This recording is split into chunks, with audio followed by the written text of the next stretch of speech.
এই মেয়ে, এক্ষুনি তোর বাবাকে ফোন করে এখানে 50 লক্ষ টাকা নিয়ে আসতে বল। আমার বাবা নেই আঙ্কেল, আমার মা আছে, কিন্তু মায়ের কাছেও তো টাকা নেই। ঠিক আছে, তোর মায়ের কত টাকা আছে এক্ষুনি নিয়ে এখানে আসতে বল।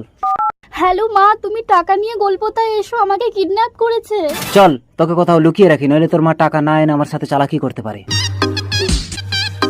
এখানে চুপ করে বসে থাক, তোর মা টাকা নিয়ে আসলে তবেই তুই যেতে পারবি। তাড়াতাড়ি চলো, কে তুমি? পরে বলছি।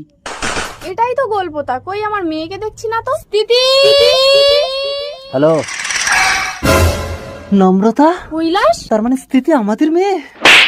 তোমার এই মেয়ে পাচার কারবারের জন্য পেটে বাচ্চা নিয়ে আমি তোমাকে ছেড়ে চলে এসেছিলাম। আমাকে শেষবারের মতো ক্ষমা করে দাও নম্রতা। মেয়ে কোথায় বলো, এটাই কিন্তু তোমার শেষ সুযোগ। মেয়ে আছে, চলো।